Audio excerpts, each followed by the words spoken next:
Om Namo Bhagavate Vasudevaya. Bhagavad Gita fəsil 17, mətn 5-6 bir yerdədir. Bir yerdə verilib, biz də bir yerdə oxuyuruq. Fəsil 17, mətn 5-6. Fəslin adı 3 cür inam və yaxud etiqadın növləri. 3 cür inam və yaxud etiqad növləri. Sanskrit dilində Shraddha Vibhaga Yoga. Shraddha Vibhaga Yoga. Shraddha etiqad və yaxud inam, Traya 3 deməkdir. 3 cür inam. Tanrı Şri Krishna etiqadın yaxud inamın təbiətin 3 qunası təsir altında olduğunu buradan izah edir bir-birinin ardınca. Xeyirxahlıq, ehtiras və cəhalət.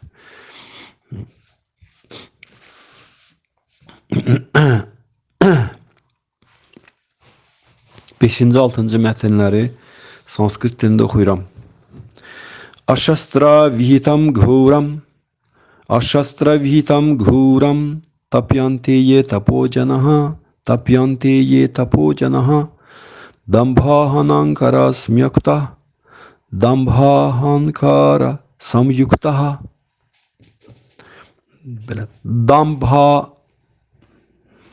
ahankara samyuktaha kamaraga balanvitaha bu 5. 6. Karşantak şarirastham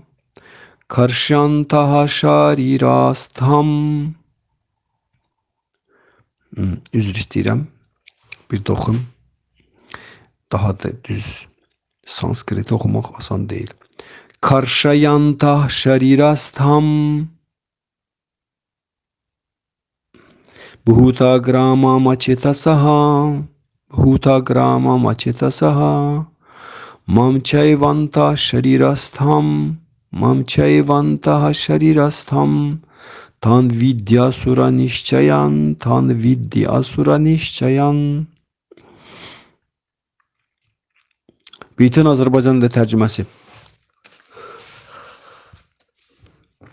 Məğrur və xudbin olduqlarına görə müqəddəs kitablarda tövsiyə edilməyən sərt zahidliklə məşğul olan, ehtiras və bağlılıqların təsiri altında hərəkət edən, bədən və onun daxilindəki yüksək cana işgəncə verən səfeh adamlar Allahsızdırlar. Məğrur və xudbin olduqlarına görə müqəddəs kitablarda tövsiyə edilməyən, sərt zahidliklə məşğul olan, ehtiras və bağlılıqların təsiri altında hərəkət edən, bədən və onun daxilindəki yüksək cana işgəncə verən səfeh adamlar Allahsızdırlar. Bhaktivedanta Swami Srila Prabhupāda'nın hazırki beytə izahı. Müqəddəs kitablarda tövsiyə edilməyən, müxtəlif zahidliklər icad edən adamlar var. Məsələn, hər hansı gizli məqsəddə nail olmaqdan ötürü xüsusilə siyasi məsələlərdə nəticə əldə etmək üçün nə edirlər? Aclıq elan edirlər. Bu barədə müqəddəs kitablarda heç nə deyilmir. Bildiniz? Hansı gizli məqsədə nail olmaqdan ötürü xüsusilə siyasi məsələlərdə nəticə əldə etmək üçün aclıq elan eləmək barədə müqəddəs kitablarda heç nə deyilmir. Müqəddəs kitablar pəhrizi, orucu, yaxud postu, ruhi inkişafdan ötürü tövsiyə edirlər. Aclığı. O hər hansı siyasi və ya ictimai məqsədlərdən ötürü nəzərdə tutulmayıb. Bu cür zahidlik edən adamlar Bhagavad Gita'ya görə Allahsızdılar. Onların hərəkətləri müqəddəs kitablara ziddir və insanlar üçün faydasızdır. Əslində bu hərəkətlər məğrurluqdan, xudbinlikdən, maddi həzləri olan ehtiras və bağlılıqdan doğur.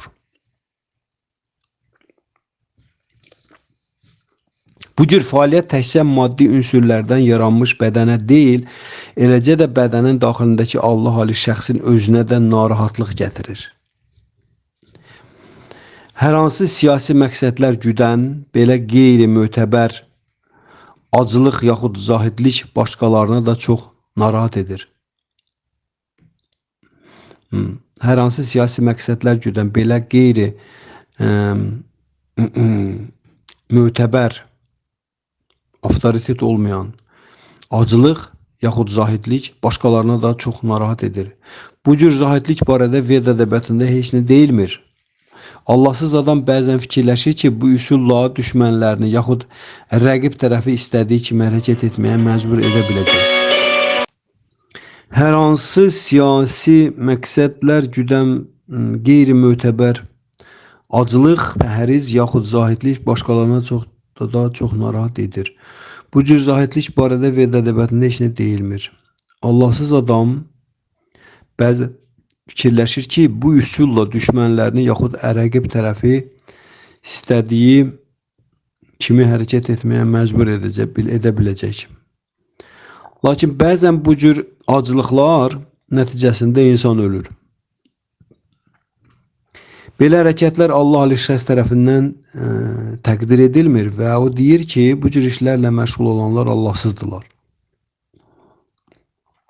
Elə başda deyil, məğrur və xudbin olduqlarına görə müqəddəs kitablarda tövsiyə edilməyən sərt zahidliklə məşğul olan, ehtiras və bağlılıqların təsir altında hərəkət edən bədən və onun daxilindəki yüksək cana işgəncə verən səfih adamlar Allahsızdır. Onu demək istəyir. Belə hərəkətlər Allah şəxs tərəfindən təqdir edilmir. Və o deyir ki, bu cür işlərlə məşğul olanlar Allahsızdırlar. Bu cür nümayişlər Allah şəxsi təhqir edir. Çünki onlar Veda göstərişlərinə ziddir. Acetasa. Acetasa. Acetasa sözcüğün tərcüməsi səhv düşüncə deməkdir. Acetasaha sözü burada böyük əhəmiyyət kəsb edir və normal düşüncəli insanların müqəddəs kitabların göstərişlərinə əməl etməli olduqlarını göstərir. Acetasa səhv düşüncə demək. Normal insanlar müqəddəs kitabların göstərişinə əməl edənlərdir. Bu cür mövqe tutmayanlar müqəddəs kitablara etinasızlıq göstərir, onların göstərişlərinə əməl etmir və hər hansı zahidlik yolu icad edirlər özlərindən. İnsan Allahsızların əvvəlki fəsildə təsvir edilmiş aqibətinə daim yadda saxlamalıdır. Tanrı onları Allahsızların bətninə düşməyə vadar edir. Buna görə də onlar Allah şəxslə qarşılıqlı münasibətləri barədə heç nə bilmədən hər dəfə doğularaq Allahsız həyat sürəcəklər. Lakin bu cür adama onu Veda müdrikliyi yoluna yönəldə bilən ruhani ustada rast gəlmək nəsib olarsa, o bu əsarətdən qurtulub nəticədə ali məqsədə çata bilər. Bunu Bhaktivedanta Swami Srila Prabhupada izah elədi 5-ci 6-cı mətnləri. Burada Krishna Allahsız dünya insanın, ne demonik təsir altında olan insanın, yəni dünya görüşünü, təbiətini, xarakterini, düşüncə tərzini, bildiniz nə tərim? Bunların hamısını Krishna bir-birinin ardınca izah eləyə gedir. Bundan sonraki beytlərdə də başqa prizmalardan toxunacaqdır. Krishna bu Allahsız dünya görüşünə, Allahsız xarakterə, xasiyyətə, xüsusiyyətə, yəni iki cür canlı varlıqlar kainatda mövcuddur, Tanrı tərəfindən yaradılıb, suralar və asuralar, yəni mələklər və demonlar. Demonlar cəhənnəm planet sistemlərində yaşayırlar, mələklər də cənnət planet sistemində yaşayırlar. Və onların arasında da yaranışdan bəri daima qarşı durma var, daima. Və ona görə də mələklər, demonlar məsəl üçün həmişə mələklərlə mübarizə aparırlar, çalışırlar ki, cənnət planetlərinə neysə sahib olsunlar. O da cənnət planetləri pak xeyirxahlıq qurnası tələb edir, amma demonlar daima həmişə ehtiras və cəhalət qurnasının təsir altındadılar. Nə bildiniz? Ona görə də onlar hər kəs öz təsirini, təbii ki, öz təsirini yaymağa çalışırlar kainatda. Təbiidir bu. Necə ki, məsəl üçün, burada insanlar bu və digər nəşrə məşğul olanda çalışırlar ki, özlərinə tərəfkar toplasınlar, özlərinə azarkeş toplasınlar, özlərinə necə deyirlər, diqqət yığsınlar, dinləyici toplasınlar və s. Necə ki, bu internetdə də bu saat kimsə nəsə eləyir, nə qədər çox özünə dinləyici, müşahidəçi toplayırsa, o qədər də çox onun imkanları çox olur. Eləcə də kainatda beləcə bu iki cür canlı varlıqların hər kəs öz təsirini yaymağa çalışır. Fərq ondadır ki, mələklər bilavasitə Tanrının xidmətçilərdirlər, fədailərdirlər istənilən halda və Tanrının ali iradəsini həyata keçirirlər.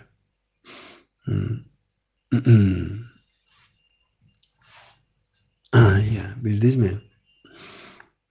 Ona görə də onların mövqeyi Tanrının tərəfindən daha çox müdafiə olunur. Demonlar isə bunlar bu dünyada yaşayan canlı varlıqların bizlərin də, yəni onların məhdud müstəqilliklərinin nə edirlər? Məhdud müstəqilliyinin tərəfdarıdırlar. Yəni ki, Tanrı bizə buradan məhdud müstəqillik veribdir. Çox məhdud miqdarda. Və bizim özümüzün məhdud müstəqillikdən sui-istifadə eləmə imkanımız var. Biz ondan düzgün də istifadə edə bilərik, sui-istifadə edə bilərik. Necə ki, burada Bhaktivedanta da Swami Rupa deyir, öz izahında deyir ki, Acetasa səhv düşüncə deməkdir. Səhv düşüncə deyir, insanlar müqəddəs kitabların göstərişlərinə zidd hərəkətlər edirlər. Müqəddəs kitabların göstərişləri Tanrı Allah şəxsin ali iradəsini təqdim edir. Ona görə o cür düşüncə səhv düşüncə sayılır. Acetasa. Amma Prabhupada deyir ki, normal düşüncəli insanlar müqəddəs kitabların göstərişlərinə əməl etməli əməl edirlər də. Yəni, normal düşüncəli insanlar, onlar müqəddəs kitabların göstərişlərinə uyğun hərəkət edirlər. İndi demonlar bizim özümüzün cüzi müstəqilliyimizdən sui-istifadə eləməyimiz, yəni müqəddəs kitabların göstərilişlərinə məhəl qoymadan hərəkət eləməyimizi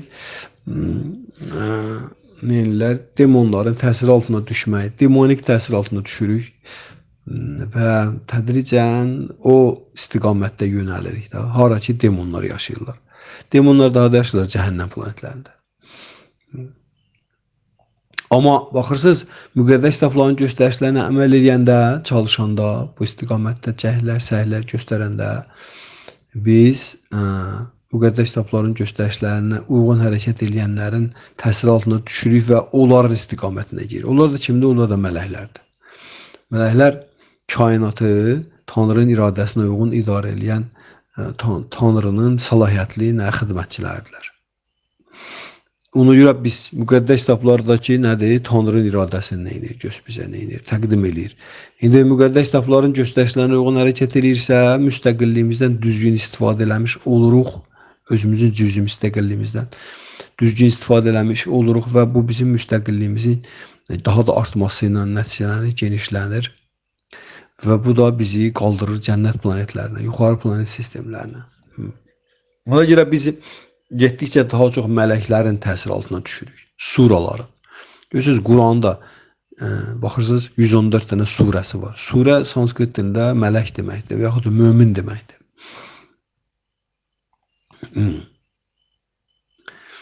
Qabağına A qoyanda alır Asura. Asura demon deməkdir. Amma biz müqəddəs kitabların göstərişlərinə zidd hərəkət edəndə bundan əvvəlki 16-cı fəslin yadınıza gəlir sonuncu mətni. 16-cı fəslin sonuncu mətni yadınıza gəlir. Kim qulaq asırsa. Sonuncudan qabaqki və sonuncuda orada. 23-24-cü. 23-də deyir ki, müqəddəs kitabların göstərişlərini qəbul etməyən və şəhvət və tamahını əldə əsas tutaraq, rəhbər tutaraq, istədiyi kimi hərəkət edən adam nə kamilliyə, nə xoşbəxtliyə, nə də insaniyyətin ali məqsədinə nail olmayacaqdır. Krishna deyir. Buna görə də insan öz borcunun nədən ibarət olduğunu və nədən ibarət olmadığını müqəddəs kitabların göstərişlərindən öyrənməli tədricən yüksələ bilsin deyə bu qayda və təlimatlara müvafiq hərəkət etməlidir. Bu 16-cı fəslin son 2 beytində Krishna deyir. Ona görə də insan müqəddəs kitabların göstərişlərinə əməl eləməyəndə, biganə qalanda tədricən özünün məhdud müstəqilliyindən sui-istifadə eləyir və getdikcə müstəqilliyindən məhrum ola gedir. Azadlığından. O müstəqilliyi onun əlindən alırlar. Yəni o cəhənnəm planetlərinə və insan əl qolunu bağlayırlar. Gedir insan cəhənnəm planetlərinə.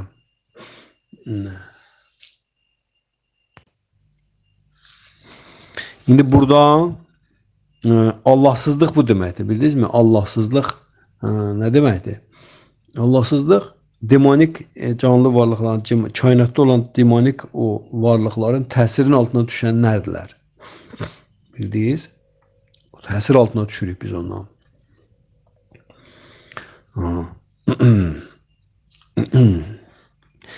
Və bu özünü nədən başlayır göstərməyə? Bundan əvvəlki fəsildə mən bunu sizə nümunə gətirdim. İlahi və Allahsız təbiətlərin təsvirində bunu biz gətirdik. Nümunə.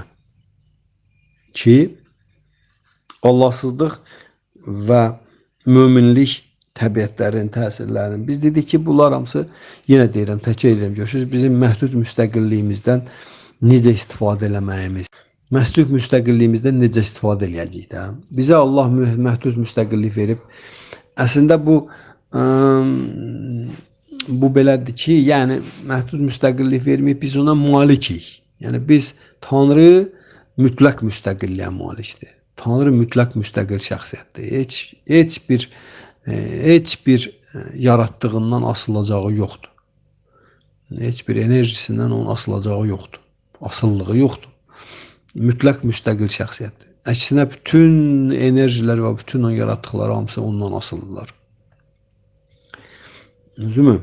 Ona görə onun balaca kiçicik hissəci biz öz ölçülərimizə görəndə bu həmən bu Tanrının absolut mütləq müstəqilliyindən bir öz ölçülərimizə görə miqdarına malikik. Bildiniz? Necə ki, məsəl üçün dəniz suyu bir də oradan bir damcı. Onun tərkibində dəniz suyu duzludur deyək ki. Damcının tərkibində olan duzun miqdarı ilə dənizdə olan duzun miqdarının fərqi qədər bizim müstəqilliyimizlə Tanrının müstəqilliyinin arasında fərq var. Ona görə biz özümün o cüzi müstəqilliyimizdən bu maddi dünyada bir müqəddəs kitabların göstərişlərinə uyğun istifadə edə bilərik. Bir də onlara biganə, onları ignor eləyərək istifadə edə bilərik. Bildiniz? Ona görə də demonik qüvvələr, bunlar o qüvvələrdir ki, onlar daim insanı təhrik edirlər, insanı itələyirlər ki, insanlar yəni dırnaq arası müstəqillikdən, insan hüquqlarından, nə bilim, daha nədən dəm vuraraq onlar özlərinin cüzi müstəqilliyindən sui-istifadə eləməyə gedirlər istiqamətdə.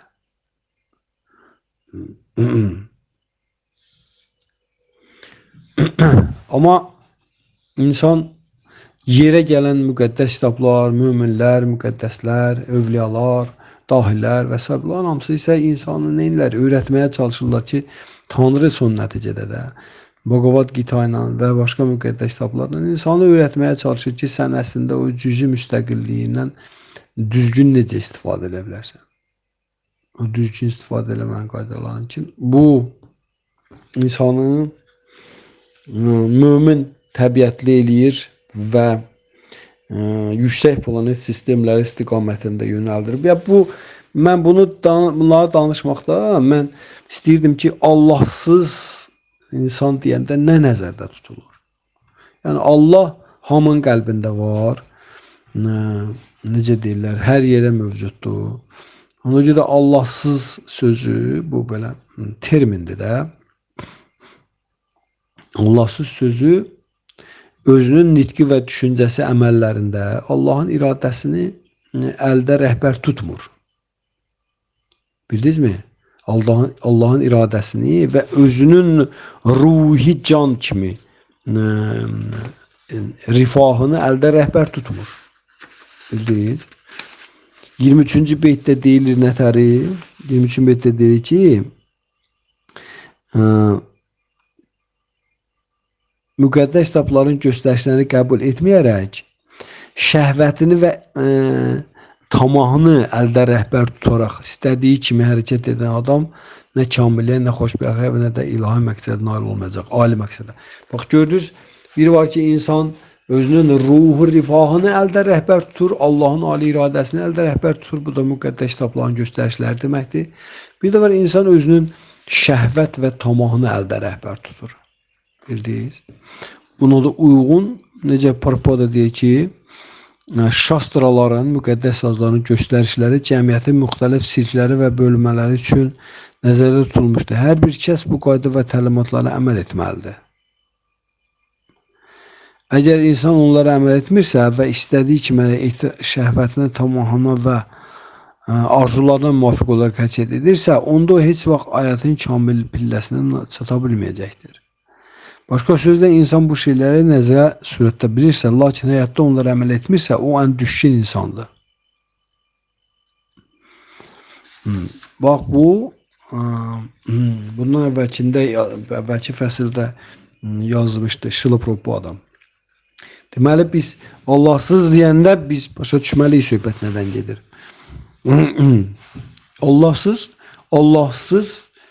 danışmaq, Allahsız düşünmək, Allahsız hərəkət etmək. Allahsız, yəni ki, Allahın iradəsini bilmədən, Allahın məramı, məqsədini bilmədən, bunu nəzərə almadan, bildiniz. Buna da bizim atalar sözümüzə ona görə yeriyib oturubdur bu fikirdə. Nədə? El-elə Allaha xoş getsin. Yəni, Allah, bu nə deməkdir? Yəni, Allahın iradəsini nəzərə al. Allahın fikrin, Allahın məqsədi, məramı nəzərə al. Elə hərəkət elə. Bu deməkdir, el-elə Allaha xoş getsin. Bunu nəzərə almamağa deyirlər Allahsızlıq. Vəssalam, qutardı getdi. Bildiniz? Bunu nəzərə almamağa deyirlər Allahsızlıq. Nitqində, düşüncəndə, əməllərində Allahın iradəsini, istəyini, məramını, məqsədini nəzərə almayan adama deyirlər Allahsızlıq. Vəssalam. İndi bu beytdə Krishna deyir ki, məğrur və xudbin olduqlarına görə müqəddəs kitablarda tövsiyə edilməyən sərt zahidliklə məşğul olan, şəhvət və bağlılıqların təsiri altında hərəkət edən, bədən və onun daxilindəki yüksək cana işgəncə verən səfeh adamlar Allahsızdılar. Bax belə. Krishna Allahsızlığa daha bir dənə tərif verdi.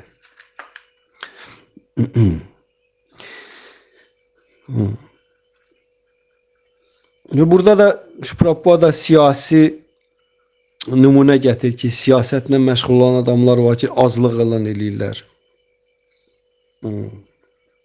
Və yaxud da ki, başqa buna bənzər şeylər ola bilir də adamda.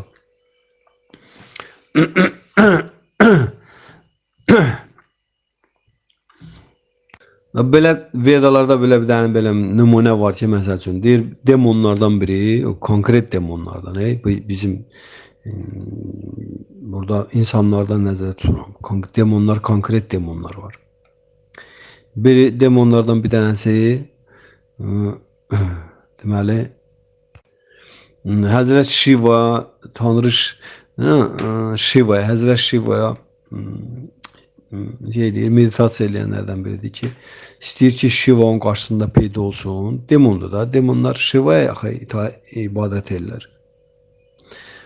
O hətta onun zahidliyi o dərəcəyə gəlib çatır ki, məsəl üçün demonların zahidliyi belə də, onlar egoistik, buna görə Krishna burada deyir ki, məğrur və xudbin olduqlarına görə. Egoistik, yəni özünün o yalancı egosundan çıxış eləyərək zahidlik elə bilir demonlar. Vedalar bu şeylərlə ağzına qədər doğrudur. Məsəl üçün Hiranyakashipu bu cür nə edirdi? Zahidlik eləyirdi Hiranyakashipu. Sonra Ravana, demonlardan. Və indi belə demonlardan bir dənəsi Həzrət Şivanın qarşısında tabi peyda olması üçün eləyir. Şiva gəlməyəndə o durur, başlayır bədənindən bədənindən, ətindən bədənin kəsir, atır o da. Şiva gəlsin, bədənindən kəsir, atır o da. Bu cür da od yandırır, bu cür özünü bu cür yəni ki, bu ki Şiva gəlsin. Görürsünüz, demonik düşüncə tərzinə baxarsınız, nə tərdim? Bunun iddialı da belə egosu güclü, yalancı egosu çox güclüdür. Bədənindən kəsir, atır odun üstünə. Kəsir, atır, baxmayaraq Şiva gəlmir, peyda olmur bunun qarşısında. Axırda o momentə gəlib çatır ki, bıçağı qoyur bu boğazına ki, indi başımı kəsib atacağım odada, sən gəlməsən Şivaya. Buna deyirlər, baxın, məğrur və xudbin olduqlarına görə müqəddəs kitablarda tövsiyə edilməyən sərt zahidliklə məşğul olanlar, şəhvət və bağlıların təsir altında hərəkət edənlər, bədən və onun daxilindəki yüksək sona işgəncə verən səfihlər, Allahsız demondurlar. Bax, belə. Axırı bu başını kəsmək istəyəndə Şiva bunun qarşısında peyda olur. Dedi, nə istəyirsən? Deyir, işte, mən səndən xeyir dua istəyirəm ki, mənə xeyir dua ver ki, mənim əlimdə elə bir dənə güc olsun ki, əlimdə. Mən onun kimin üstünə, kimin başına qoysam, o dağılsın, partlasın, dağılsın, məhv olsun. Dedi. Həzrət Şiva da deyir ki, bunun şeyi çox olacaq da, nədir, fəsadı. Deyir, ver və salam. Dirəşir. Mən bunun üçün sənə şey eləmişəm, qurban gətirmişəm özümü. Şiva da tatastu verir buna, deyir, tatastu olsun, yaxşı. Bu demon Şiva olsun deyəndə, deyir, Şiva deyir, hə, yaxşı, verdim xeyirdə da. Yəni, sənin əlində belə bir qabiliyyət var ki, kimin başına qoysan partlayıb dağılacaqdır. Onda bu demondur da, bildin nətəri. Bu demon deyir ki, Şivaya deyir ki, indi mənim var əlimdə elə bir güc. Deyir, hə də var. Deyir, gəl yoxlayım da, gəl sənin başıma qoyum görüm hələ. Şiva da baxır ki, bu demon belə olur da, bəs. Şiva deyir, sən nə danışırsan? Yox, bu əlin uzadır Şivaya tərəf gələndə Şiva qayıdıb qaçır. Şiva qayıdır, qaçır, bu da düşür onun dalına. Şiva qaçır, bu da düşür bunun dalına. Həzrət Vişnu, Tanrı Allah Ali şəxs baxır ki, məsələ şeydir də, məsələ qarışıqdır. Burada nəsə eləmək lazımdır. Şiva, bu demon düşüb Şivanın dalına. Öz xeyir dua verənin dalına. İndi Vişnu bu şeylərdə, Krishna çox mahirdir belə şeylərdə. Krishna'nın qabiliyyətinin həddi hüdudu yoxdur. Krishna olur, girir bir dənə adi bir brahmachari donuna, manaq da, manaq. Balaca uşaq kimi özdə olur. Balaca uşaq manaq, tərki dünya, brahmachari donuna girir. Bu qaçır, demon qaçır, Şiva qaçır, demon da dalca gəlir. Bu girir araya, girir demonla Şivanın arasına. Demon qabağında təzahür eləyir. Demon bunu görəndə dayanır bir momentdə. Demondur da, demon səfih olur axı, qulubçu, hani, qulub olurlar. Demon bunu görəndə dayanır. O ki, bunun qabağında bir dənə belə qırmızı paltarda, şafran rəngli paltarda bir dənəsi durdu. Deyir ki, çəkil qabağımdan. Yoxsa indi səni partladacam. Bu brahmachari da bunu dayandırır, bu manaq deyir, dayan görüm, hara belə təngə nəfəs, bir nəfəsi dər, bir stəkan, bir su iç, bir özüvə gəl, bu nədir belə düşmüsən, kimin Şivanın dalına. Nəyə düşmüsən ki, nə məsələdir? Bu da deyir ki, sən bilmirsən də hadisəni. Deyir, bilmirəm, danış da. Nə məsələdir? Bəlkə mən sənə kömək elə bildim. Deyir ki, mən deyir, zahidlik elədim, meditasiya elədim, zahidlik elədim da, gördün? Əteyin kəsib atırdı o da.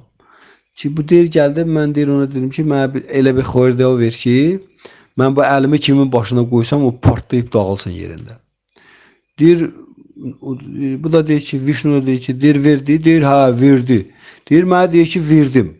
Mən də deyir, buna deyirəm ki, gəl səni yoxlayım da öz üstündə. Öz üstündə yoxlayım da. O da deyir qaçır. Düzdür, başa düşdün. Mən deyir yoxlamaq istəyirəm, o da qaçır. Onda bu Brahmachari buna deyir ki, Vishnu da Brahmachari formasında. Vishnu buna deyir ki, sən Shivaya inanırsan. Sən deyir səfehliyin ondadır deyir ki, sən Shivaya inanırsan. Sən elə bilsən ki, Shiva belə bir şey verə bilər. Deyir, sən bilmirsən deyir, Shivanın özünü deyir lənətləyiblər. O bu qabiliyyətlərindən məhrum olubdur, xeyir dua vermək qabiliyyətindən. Bildiyin, ona görə də sən Shivaya inanırsan. Sən səfehsən deyir ki, Shivaya inanırsan deyir. Deyir, mən sənin düz deyirəm, Shivanın belə qabiliyyəti yoxdur. Bildin?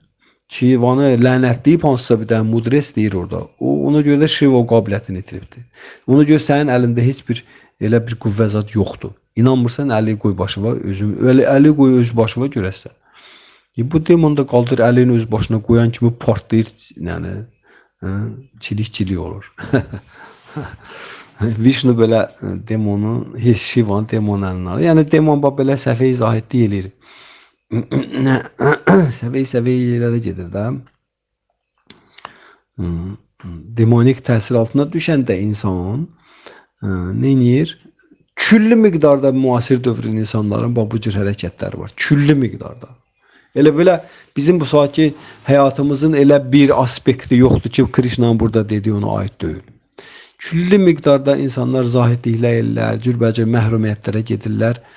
Amma onların zahidliyi məhrumiyyətlərin heç biri Tanrı tərəfindən bəyənilmir. Allah tərəfindən bəyənilmir. Onlar Allahsız kateqoriya düşürlər. Allahsız kateqoriya düşürlər. Hər şeydə, məsələn, müasir dövrdə saat insanlar öz vaxtlarından kəsirlər, həsr edirlər texnologiyanın inkişafına.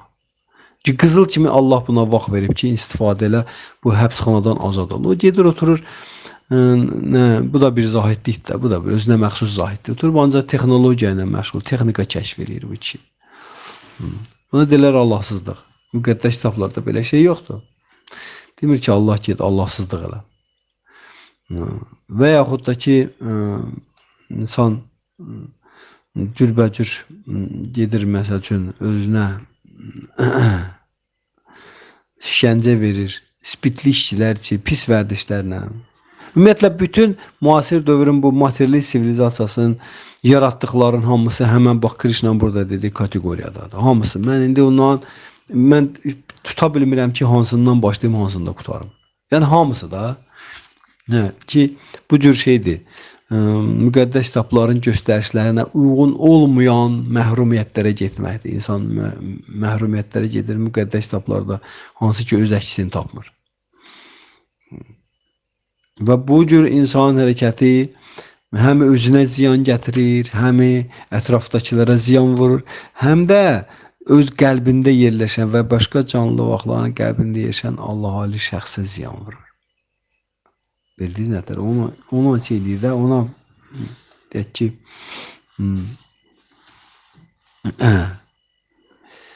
yüksək cana, Krishna deyir ki, yüksək cana işgəncə verir. Yəni, yüksək cana şeyə salır da, burada Prabhupada deyir ki, bu cür fəaliyyət təkcə maddi ünsürlərdən yaranmış mədənə deyil, eləcə də bədənin daxilindəki Allah-Ali şəxsin özünə də narahatlıq gətirir. Narahatlıq gətirir. Yəni, Tanrıya narahatlıq gətirsən qəlbindəki. Sonra risklərə gedirlər, məsəl üçün. Müasir dövrün insanların həyatı başdan ayağa riskdən ibarət. Risk özü də müəyyən bir zahidlikdir də. Başdan ayağa riskdən ibarətdir. Bildiyiniz nətər? Maşındır, avtomobildir, texnologiyadır, elektrik istifadə. Bütün bunların hamısı samolyota, təyyarəyə minir, riskdir. Bilmirsən, gəlib çatasından çatmıyorsan, yolda avariya düşdü, partladı, dağıldı, nəsə pajar düşür, az olur belə. Ya maşın riskdir. Maşını sürür düz yolda bir də moment, bir də baxsan ki, toqquşdu kimlənsə, dağıtdı, vurdu, töküldü. O qədər görmüşük belə şeylər düzdür. Yəni, at arabasına minsən, at arabası ilə gedirsən də, düzdür. Baxın hələ. At arabasına minsən, atla gedirsən, ya at arabası ilə gedirsən. Burada elə bir risk yoxdur. Risk orada minimumdadır. At arabası ilə at arabası gəlib toqquşan deyirlər ki. Düzdür. Amma avtomobilə minirsən, avtomobildə risk. Yəni bax bu riskə getmək var. Hər şeydə risk eləyirlər insanlar. Ha. O riski artırmaq və mən bax bundan müqəddəs kitablarda göstərməyən səfihcəsinə, cahilcəsinə nədir? Zahidliyə getməkdir. Riskə gedir. İnsan həyatını riskə qoyur. Bildiyi nədir? Həyatını risk qarşısında qoyur. Bunların hamısı həmən o Allahsız kateqoriyadandır. Bizim Allahsız təsir altına düşmək, Allahsızların təsirin altına düşmək. Allahsızların təsir altına düşməkdir. Bildiniz?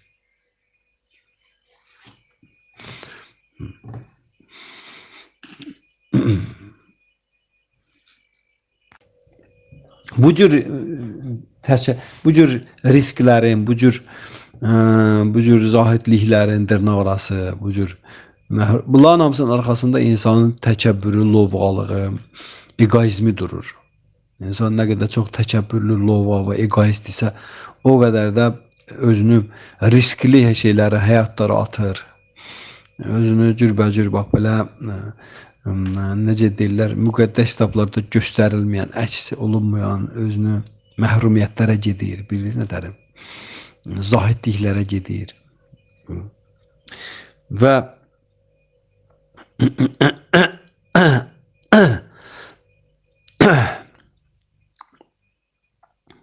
Şila Prabhupada da deyir ki, burada deyir ki, insan Allahsızların əvvəlki fəsildə təsvir edilmiş aqibətini yadda saxlamalıdır. Burada deyir ki, Tanrı bu cür Allahsız hərəkət edən insanları növbəti həyatlarında da getdikcə Allahsız bətinlərə göndərir. Allahsız bətin. Allahsız varlıqların bətinlərinə göndərir. Daha da elə bir ki, Allahsız həyat tərzlərində doğula gedir. Beləcə insan çevrilir olur demon.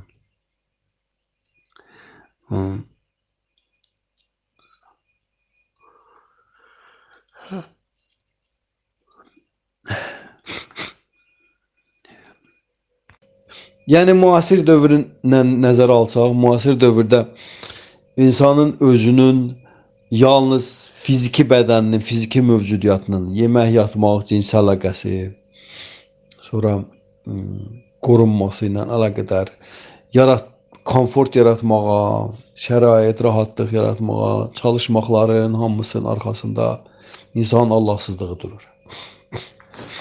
Ancaq fiziki bədən, bildiniz? Çünki o Məhəmməd Peyğəmbər Sallallahu belə bir şey dedim sizə həmişə. Peyğəmbər Sallallahu təəccüblə baxanda bir yerə soruşurlar ki, nə təəccüblüsən? Deyir ki, insanlar bu dünyada özlərinə rahatlıq yaratmaqdan yorulmurlar.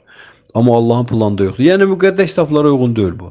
Allahın planında yoxdur nə deməkdir? Yəni ki, bu müqəddəs kitablara uyğun deyil. Düzdür? Yəni insanın bu dünyada fiziki bədəninin dayanmadan fiziki bədəninə rahatlıq, komfort yaratması Allahın planına uyğun deyil. Yəni müqəddəs kitabların iradəsinə uyğun deyil. Bəs müqəddəs kitabların ideyasına, Allahın planına uyğun olan nədir? İnsan bədəni canlı varlığa, zahidlik eləmək üçün verilir. Yəni əslində cismani komfort yox, cisminin tələbat və ehtiyaclarını könüllü sürətdə məhdudlandırmağa, nəcibləşdirməyə, minimuma indirmək üçün nəzərdə tutulur. İnsan bədəni, bildiyi. Başqa bədənlərdə bu imkan yoxdur. Amma insan əksinə daha da artırırsa, komfortlaşdırırsa, bu demək ki, Peyğəmbər sallallahu demiş ki, bu demək ki, insan müqəddəs kitablara zidd hərəkət edir. Bildiyiz. Müqəddəs kitablara zidd hərəkət etməyin nədir? Özünü nədə göstərir?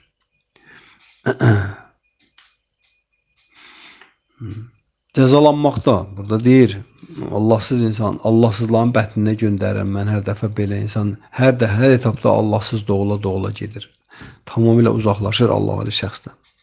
Cəhənnəm planetlərinə yuvarlanır. Bunlar hamısı, siz nədir? Bunlar hamısı faktdır.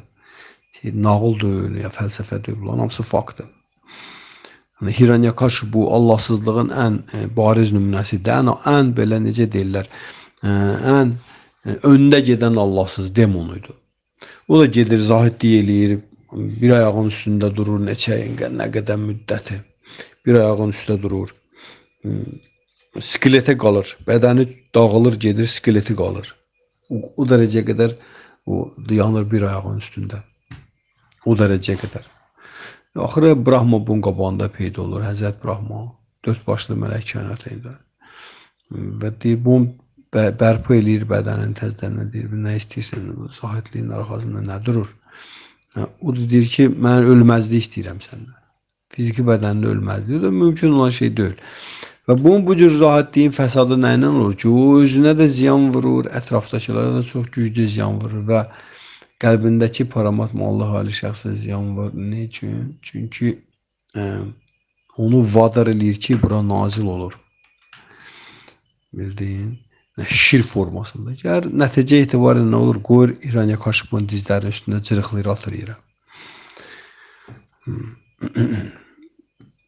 Buna görə də yine bir ki insan biz özümüzün ruhi dirçəlişimiz naminə.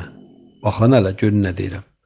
Biz özümüzün ruhi dirçəlişimiz naminə, ruhi özünü gerçəkləşdirməyimiz naminə, ruhi özümüzü dərk eləməyimiz naminə, bildiniz? Tanrı ilə itirilmiş münasibətlərimizi bərpa eləmək naminə, bundan da sonra, növbəti etapda. Bunlar naminə müqəddəs kitablarda göstərilmiş məhrumiyyətlərə, zahidliklərə getmiriksə, əməl eləmiriksə, onda biz Krishna'nın illüzor enerjisi, Maya, bütün demonlar hamısı onun xidmətçilərlə, bütün şeytan, satana deyilənlərin hamısı.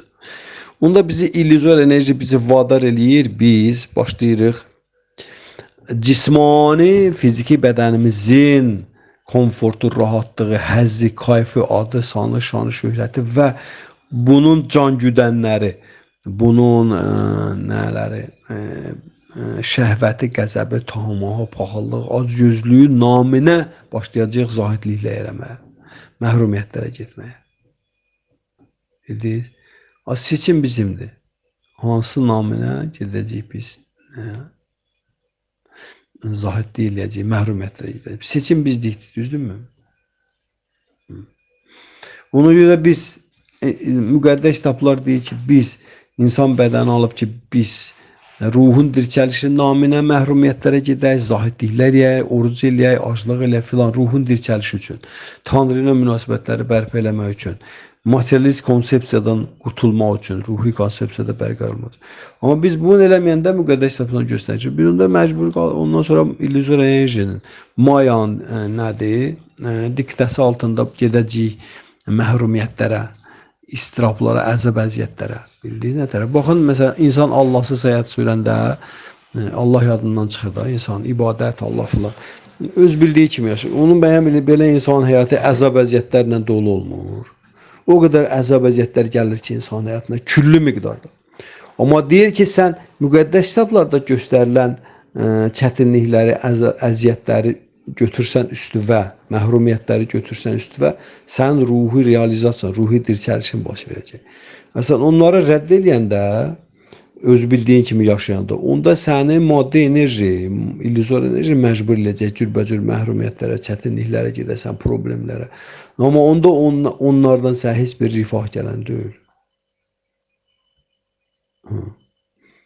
Necə ki, məsəl üçün, dünyavi həzlərdir, içki içmək, ət yemək, bihuş edici maddə qəbul etmək, dünyavi cismani həzlərdir, hamısı cismə həz verir.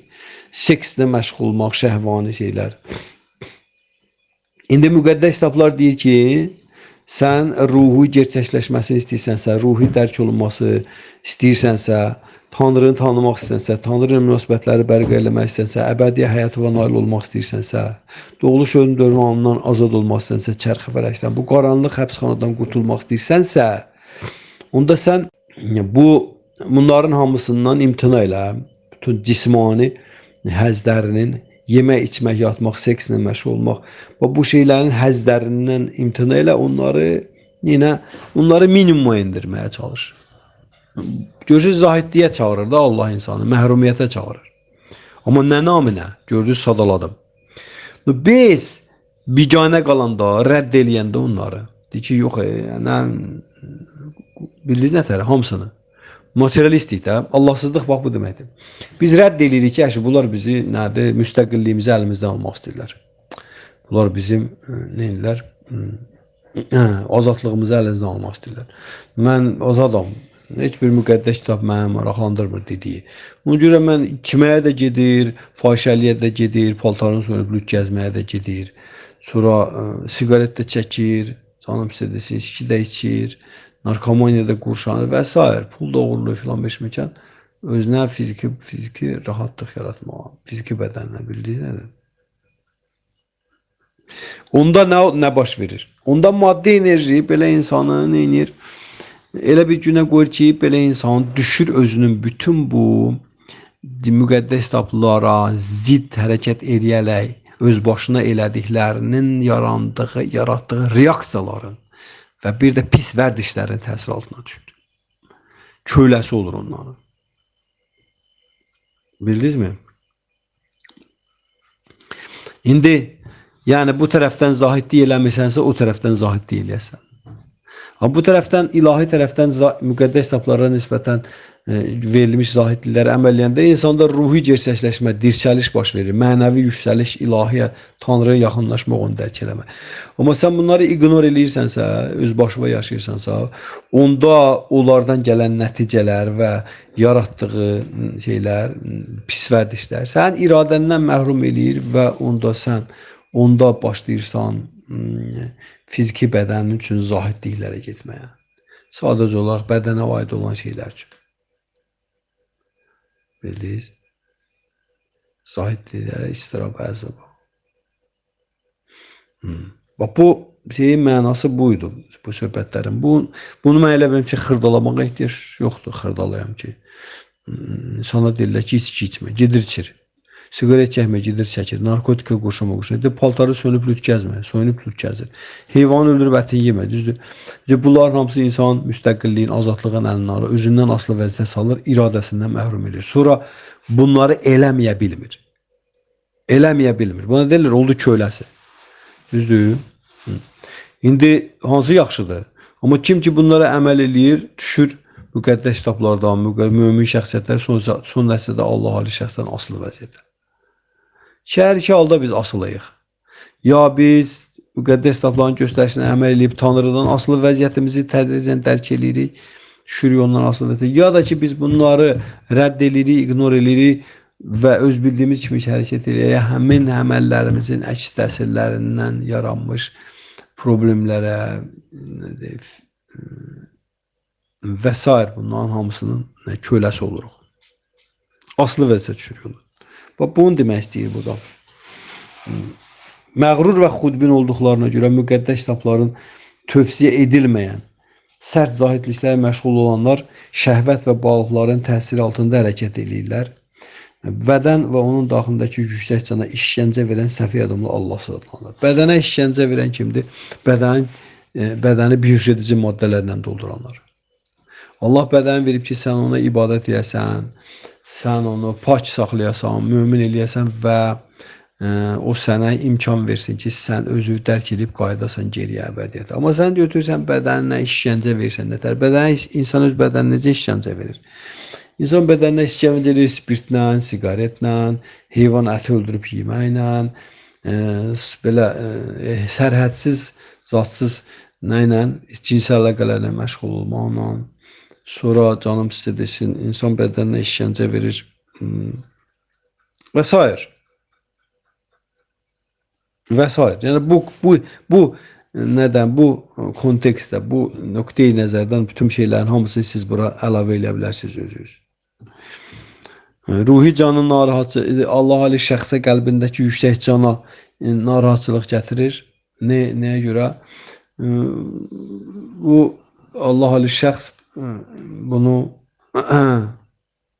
necə deyirlər, yüksəlişinin qayğısına qalmaq əvəzinə ki, bu yüksəlir tədricən mömin insanlar istiqamətdə, ruhi dünya istiqamətdə. Bunun əvəzinə bu Allah Ali şəxsi vadar eləyir ki, bu onunla bir yerdə getsin. Cəhənnəm planetlərinə bundan bir yerdə getsin. Heyvan bədəninə, həşərat bədəninə və s. Belə, mən burada dayanmaq istəyirəm, əziz dəyərli dinləyicilər. Növbəti 7-ci mətndə bu məsələnin başqa bir prizmadan açılış olacaq. Yəni, insanın inamın növləri. Burada sadəcə olaraq Krishna bir haşiyə çıxdı ki, Allahsız adamların dünya görüşündən bir xırda elementi dedi.